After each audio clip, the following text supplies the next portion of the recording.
Thank you and welcome to A Place to Ponder. This is a show where I talk to creative people about their beginnings, their inspirations and their work to date. So I'm super happy and excited to have you on, my first American guest. That's so exciting. Thank you so much for having me. This is so awesome. It's so cool. I'm so grateful to have you on.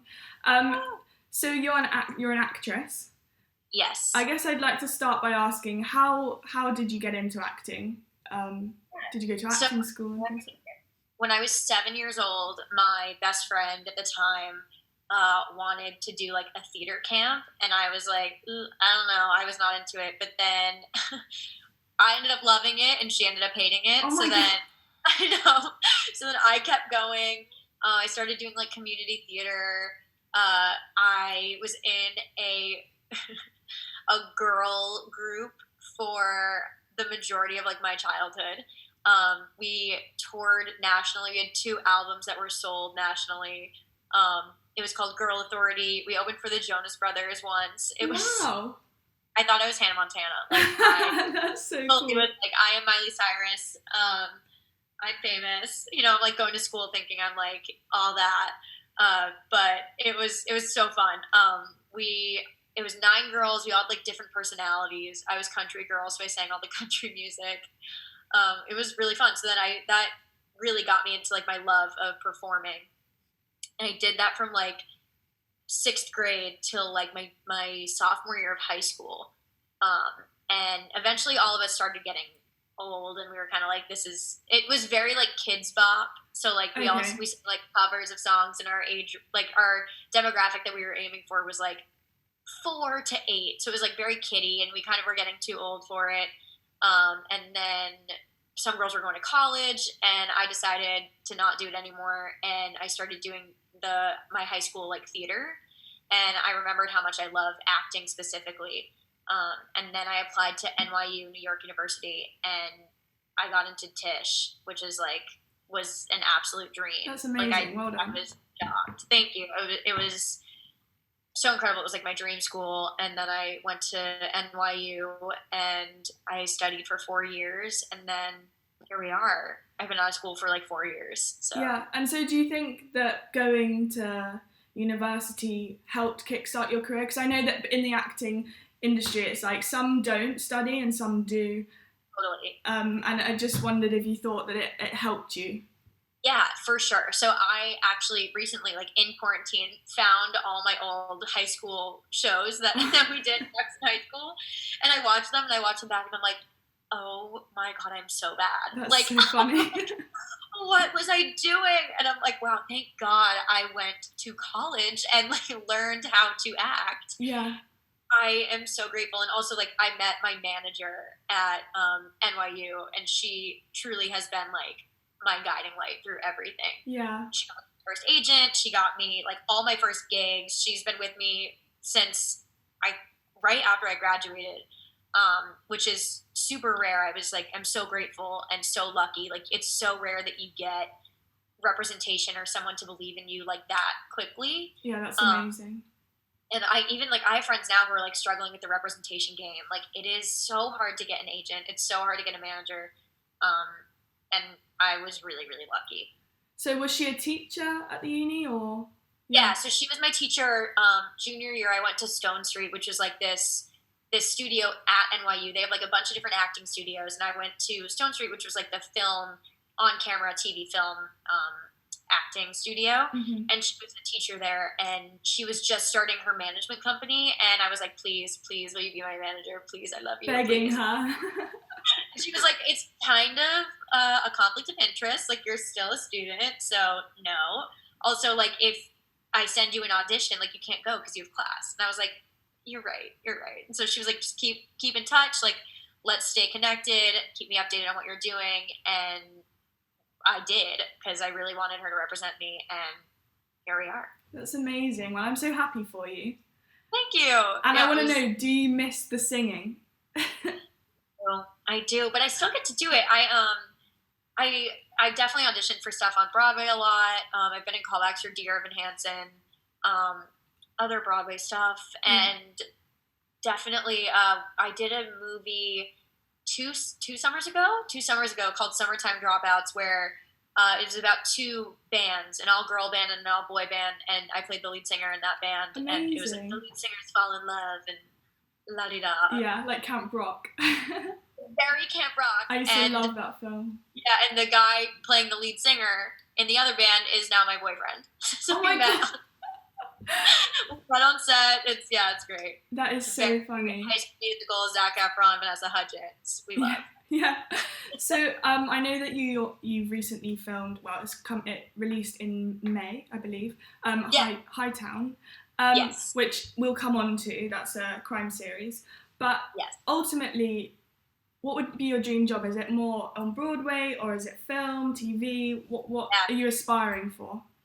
I love television. Like, I love the idea of like a series. I feel like it's like, especially now, like the quality of television is just incredible. Like the stuff that people are doing with even like 8 episodes is amazing.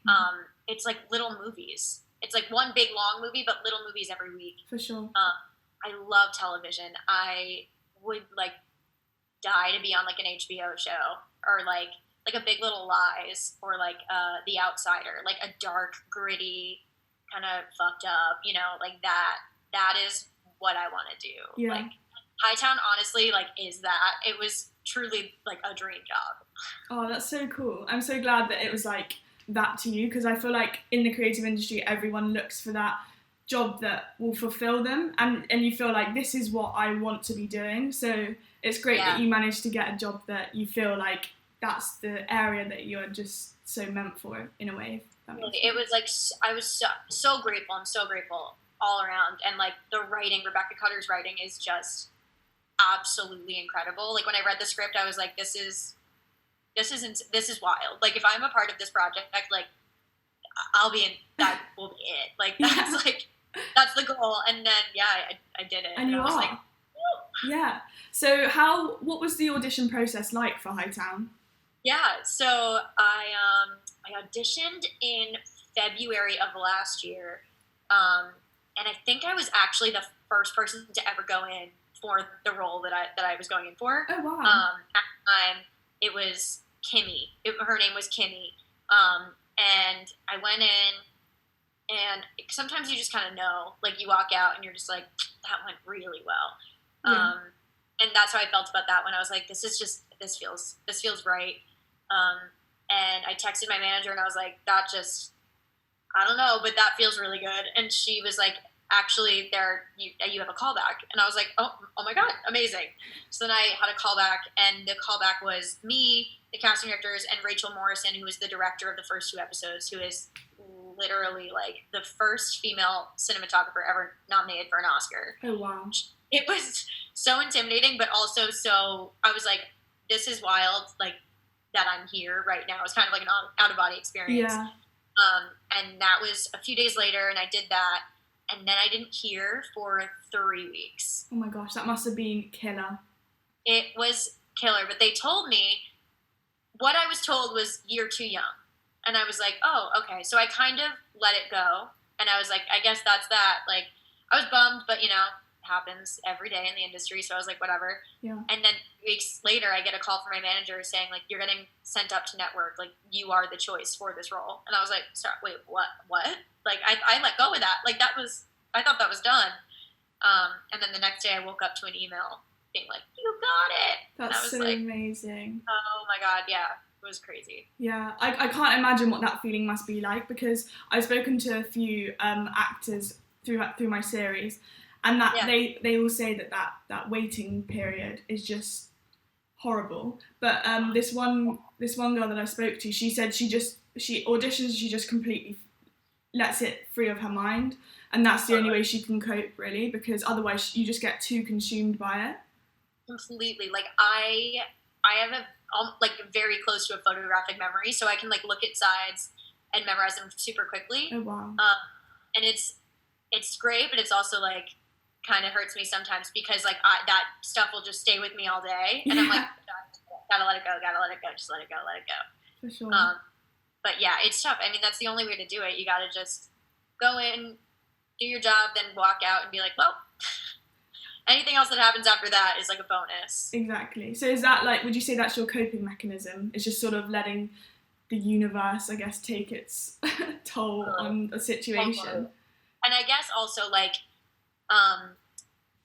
any type of victory that happens, like whether it's a callback or they ask for a reel or they ask you to come in again for like another audition, like that, celebrating those little victories along the way have helped me so much. Like I feel like as actors we really focus on like the end goal. So it's like once I get a manager and an agent, then I'll be happy. Okay, I have the manager and agent. Okay, once I get into this room and audition for this part, I'll be happy. Okay, I did that.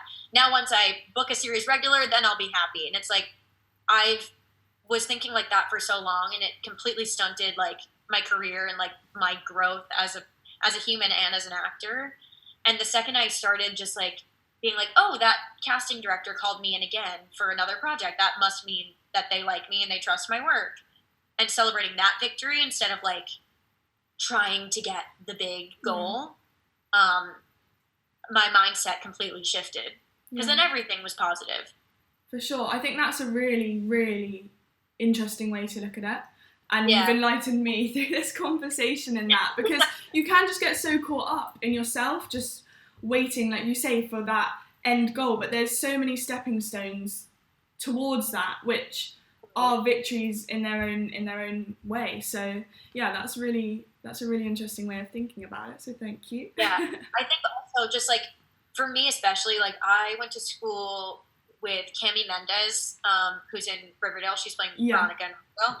And she booked that role right out of college. Mm-hmm. And so I was like, oh, that's just how it happens. Like you go, you audition, and you book a series regular. Like that's just how it happens. But like that she's like the one in a million. Exactly. Like, that's not normal. Like getting that into my head too, and not comparing myself to like other actors or other friends has completely shifted like where I am mentally in life and also in my career. It's so hard though not to get consumed by it because of social media. You're just always seeing people's projects that they're working on and being successful with, and it is just, I think it's so damaging to anyone's mental state. Social media is a blessing and a curse. I know, it is. Yeah. It really is. So Hightown, could you give us a summary of the plot? Obviously don't give anything away because I know there's still episodes to come. But of course. A rough idea of your character and the importance of your character, because I know that you just watched a murder happen. I did. What's the plot? So the show opens on two girls in a car, and they're waiting for a drug dealer, and the girl who's driving the car offers me, I'm in the passenger seat, offers me a fentanyl lollipop. And you find out that I've just been in rehab and I'm clean, and she just picked me up and I'm trying to stay clean. So I'm already on edge being there in general because I know that there's going to be drugs around. B, she's like my best friend. How do I handle her doing drugs and I'm trying to stay clean? And like that was our thing. Yeah. And then I have to pee, so I get out because we're in the middle of nowhere, and I go and I pee in the bushes, as you do. And when I get out, she gets out of the car when the drug dealer comes, and he ends up murdering her. And he has no idea I'm there, and they drive her car away, and I witnessed the entire thing. And I guess the show is really about, Jackie, who is Monica Raymond, who's just absolutely incredible. Yeah. She becomes obsessed with finding my character and figuring out why I'm related to the murder. She found the body washed up on shore, and she's the one who found the body, and me and her name's Sherry. So me and Sherry have matching necklaces, and she finds out that I have one of the necklaces, and then she thinks I'm related somehow to the murder, and she doesn't know if I'm dead, so she's trying to find me, and that's really the plot. Yes, it's very intense to watch. Very intense, very dark, a lot of sex, a lot of drugs, and very heavy. Yeah.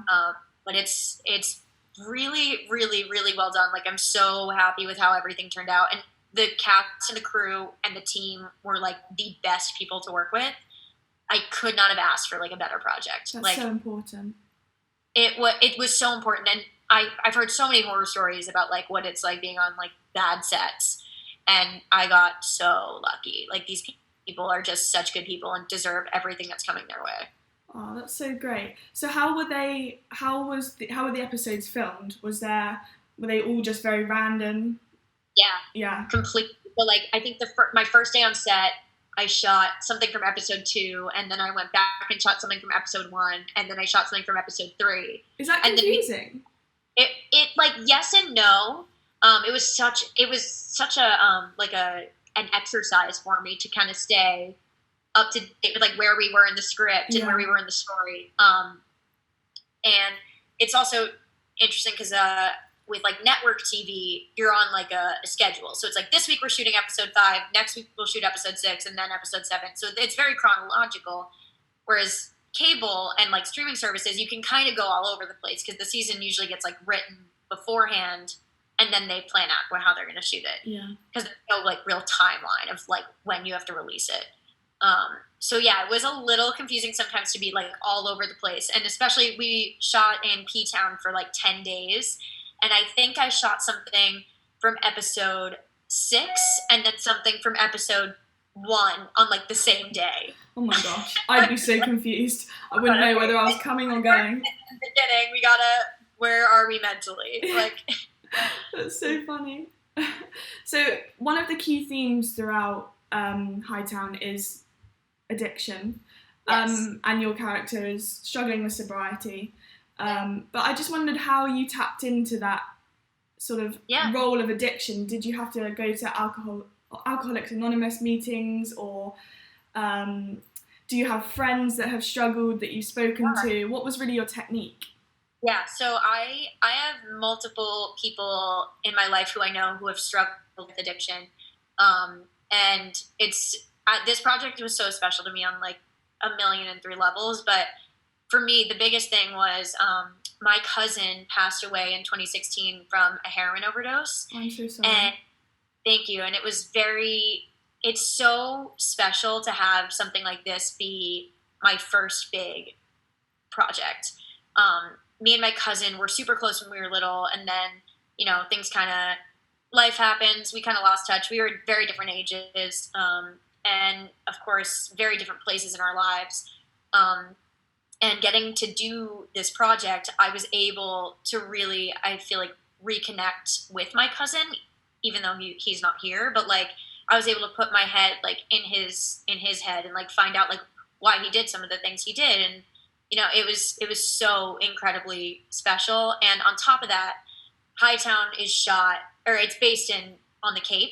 Yeah. And I've grown up going to the Cape every summer. Like, my grandparents have a house in the Cape, and I would go to the Cape with my cousins. We'd be on the beach having fun, and the whole project was so special. But that element of addiction, it was so surreal, like so special. And I guess that's really like where my head was constantly. I was just constantly thinking of my cousin Steven, which was tough. But also, I think after I wrapped shooting, I felt so much closer to him, and like his birthday came up, and I was like, Aww. oh wow, like I was really emotional, and I was like, I don't know why I'm so, but I think I was like living in his head for the past 3 months, and I was like, of course I'm emotional. Like, it's something I also feel like I never really fully like dealt with. Mm-hmm. So it was nice and like cathartic to really like dive into that world. That's so like beautiful. what I want to do. So yeah, that is literally so beautiful. It's like a way, like you say, a way to connect, and it gives a truer sort of acting role, I guess, because you've really experienced it firsthand rather than just thinking, oh, what would an addict look like? Right. Because I think it's quite easy to play up to stereotypes, but it's a lot deeper than what meets the eye, really.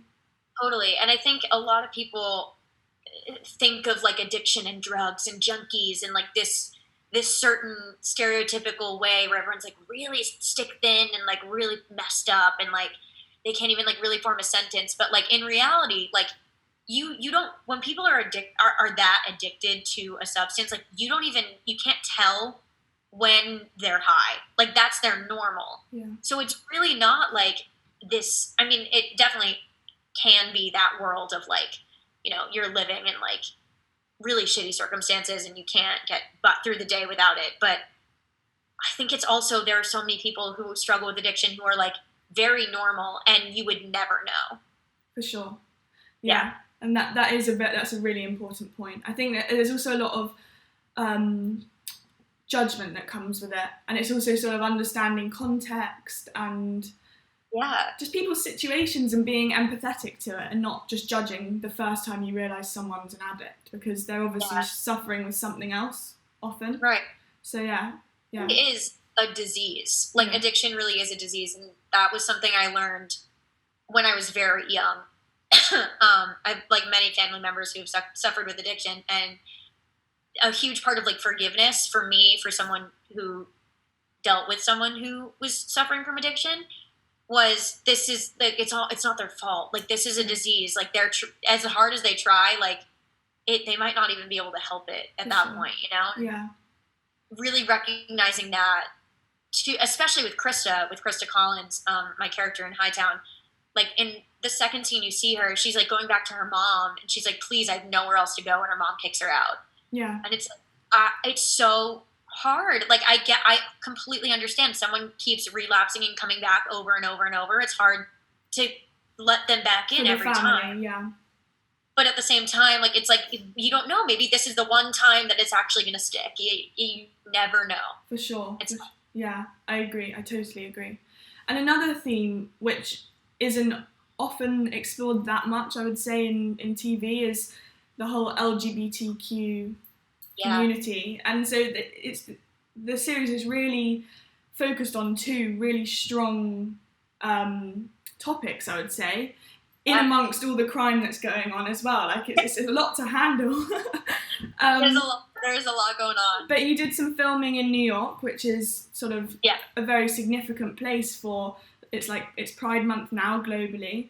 And I just wondered, how was that sort of approached on set? The whole sort of dealing with it sensitively, and also not to the cliches of being a lesbian, if you will. Totally. Monica Raymond is just absolutely an incredible person, B, like one of the most amazing actors I've ever worked with. I learned so much just from being with her on set. But I've been watching a bunch of interviews like with her and Rebecca, and something that I think is so special about Hightown is it is a story about a queer Latinx character. However, like, that is not the plot. Like, it's not about the fact that she is a lesbian. Like, that's just like an extra layer, which I think is something that's so special today, because I find a lot of shows that focus on a queer central character, it's about their struggle with their queerness, which is so important, and we need that. But I think something that's so special and specific about Hightown is, like, it's never the point. It's just that's just who she is, and that's how it goes, you know? Which I think is so cool and so special. And also STARZ in general, like, all their programming is so awesome and so open and so prideful. Like, I couldn't have asked for a better network. I couldn't have asked for a better show. And everything was handled on set just so amazingly. Like, in terms of, like, all the sex scenes, I have one scene where, like, nothing happens. You don't see anything. I'm fully clothed. He's fully clothed. All that happens is my head pops up, like, into frame. That's it. It's just, you know, insinuated that I am giving a job. Yeah. And that was it. I had a meeting with the producer, the director, the creator. I had, like, an intimacy meeting with an intimacy coach, and I was like, all I'm doing is propping my head up. Like, that's it. And they were like, incredible. If anything's uncomfortable, like, please let us know. We'll work around it. We'll change it. If you're uncomfortable, let us know on set. Like, we're here. We're here for you. We want this to work. Like, that is so, so special and rare. And it was, I think, you know, having a female showrunner, having a female creator, having a female executive producer, it was, the vibe on set was so warm and so welcoming, and I felt completely comfortable, like, speaking up if I had to. Yeah, and it must make for better acting as well, if everyone's feeling comfortable and no one's feeling on edge for the things that aren't necessarily directly related to the acting itself. So that's really incredible that even with that small scene where you're fully clothed, they still made sure, are you comfortable with this? It was like, I was honestly so shocked. And I think at one point I said, like, guys, we don't have to do, like, we're good. Like, we don't have to do this. And they were like, no, we just really want to make sure, like, you are comfortable and that this is okay with you. And I was like, oh, I'm good. Like, I promise. Like, okay, yeah. Like, I was so appreciative that they even went to that length. It was really incredible.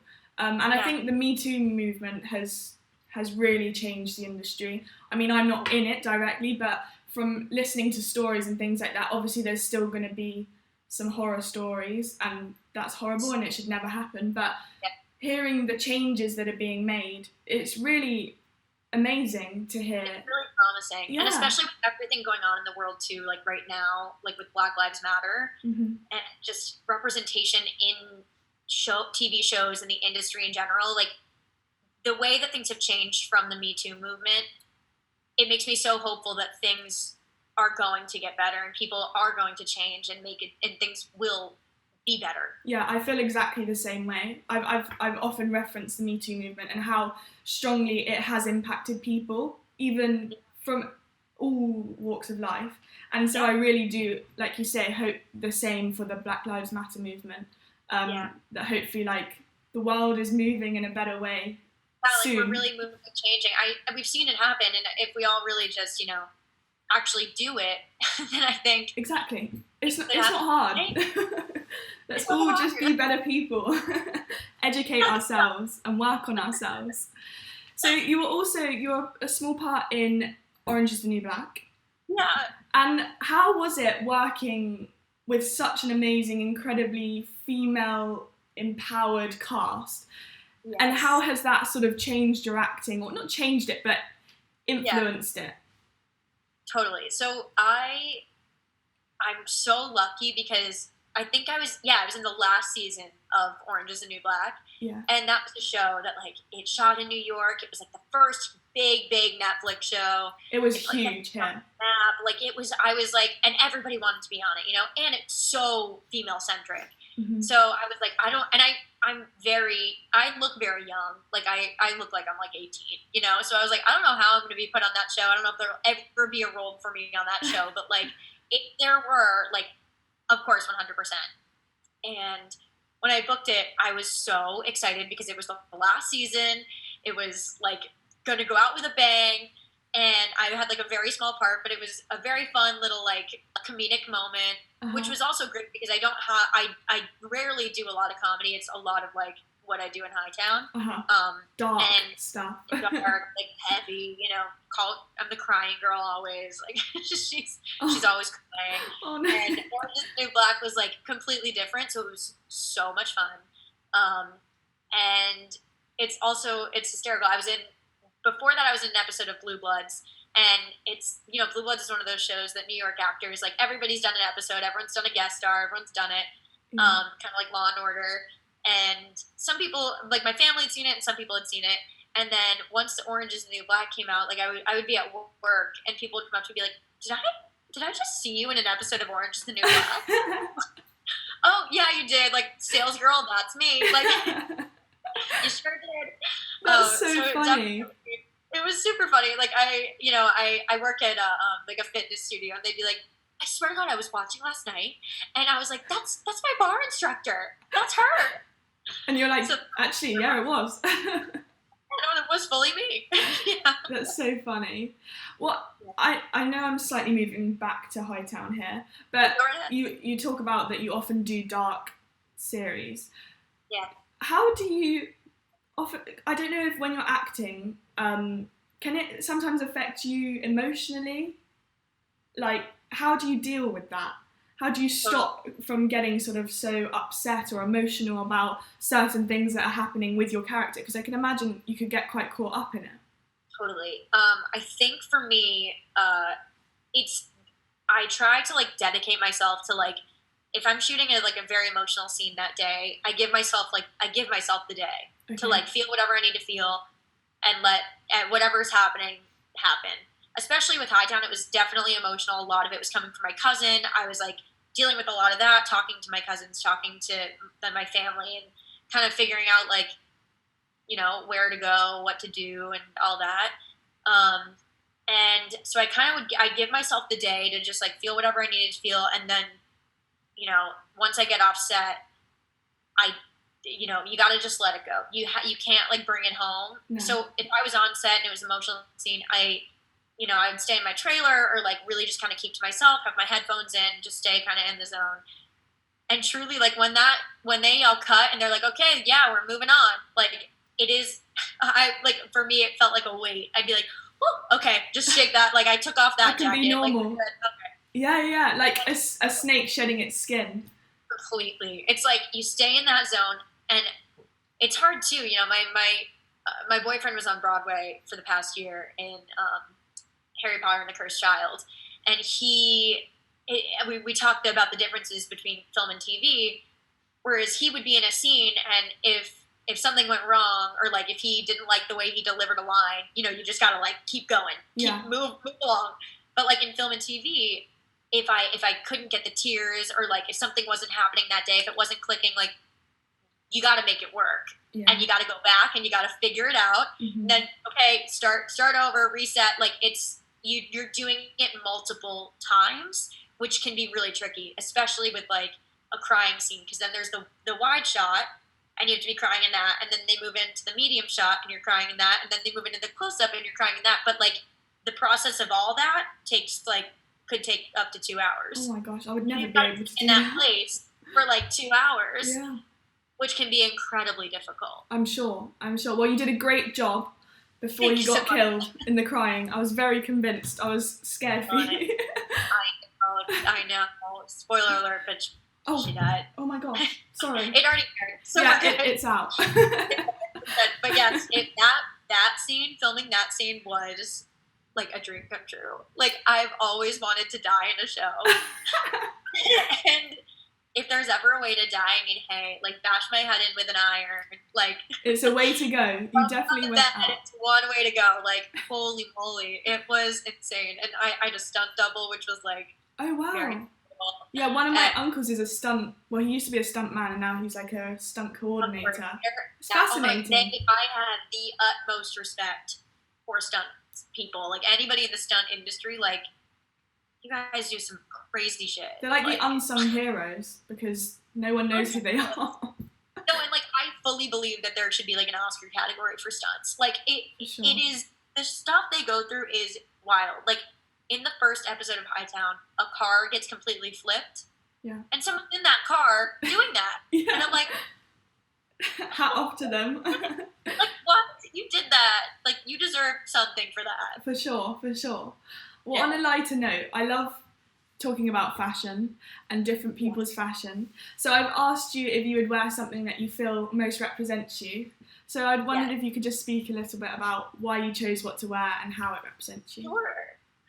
So I love a good overall moment. And I very rarely am seen not wearing a band tee. Like, I live in band t-shirts. Like, I love, like, a casual, edgy, kind of not very, you know, put together look. Mm-hmm. I love anything plaid. I love anything like leather jacket. Give me, like, a t-shirt, jeans, and a leather jacket, and, like, some Vans, and I'm good to go. Yeah.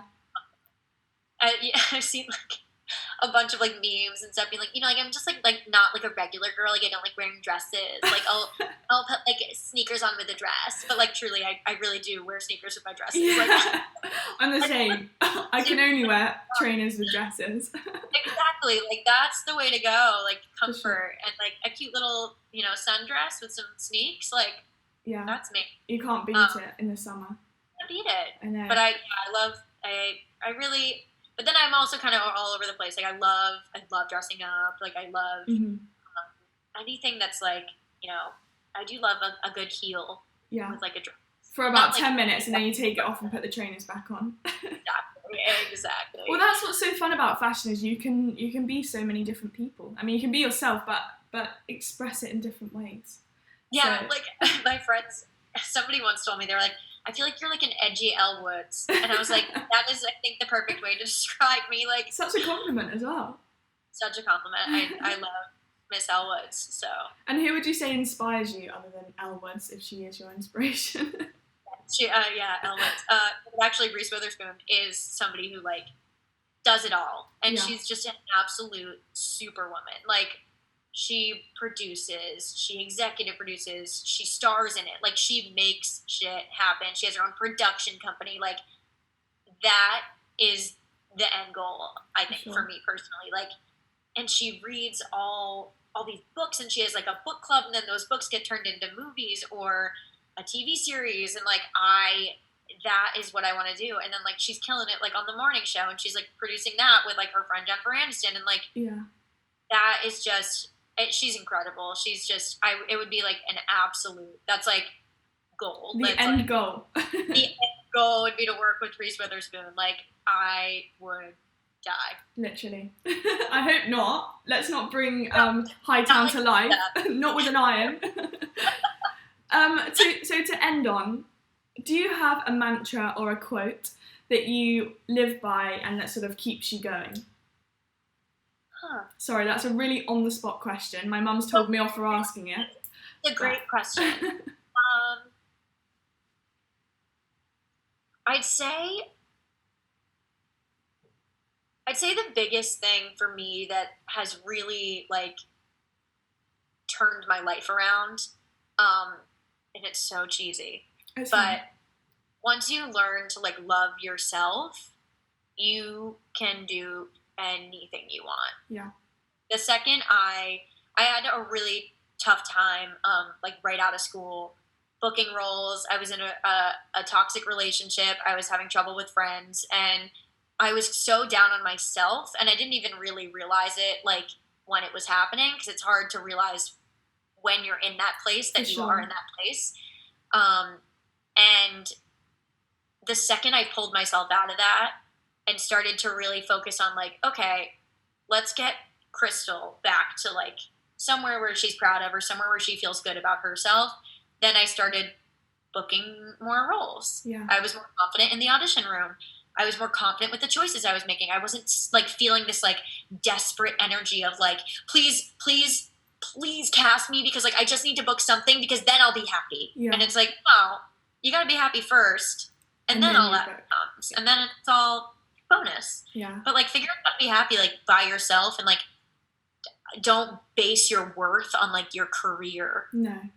And I think social media, again, coming back to it, I love a good old social media chat, but I feel like it really damages that sort of self-worth and confidence, and I think it's really important for anyone watching, if you've got this far, congratulations, because we've had a long chat here. But yeah, no, it's important just to love yourself, and then whatever comes from that can only be good because you love yourself. Don't feel like you attract what you project. You attract what you project. Exactly. And it's, people say it all the time, you know, and when I was at my lowest, it like went in one ear out the other. Yeah. But like, it's very true. You really do attract what you project. And if you're happy, people around you are going to be happy. They're going to want to be around you. You know, you're going to do what you want to do, and people can come along for the ride or don't. Or not. That's fine as well if they choose not to, yeah. So what's next for you? Have you got things in the pipeline? I know COVID's sort of thrown a spanner in the works, but... She really reared her ugly head. But no, nothing lined up right now, but I truly do think Hightown is such a great launching pad. For sure. Like, I have all this amazing footage, and I've met the most incredible people through filming it, and I just feel like, I don't know, I have a really good feeling about something, and maybe not in 2020, but... No, I feel like it's a write-off. Yeah, it's interesting.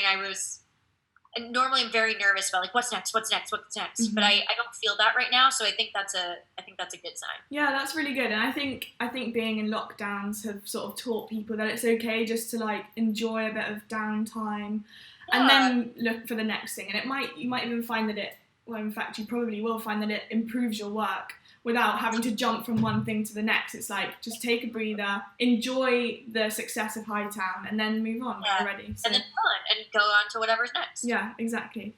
Well, it's been an absolute pleasure to speak to you. Oh, Jodie, thank you so much. This has been so fun. Stay safe and good luck for everything in the future. You too. Bye. Bye.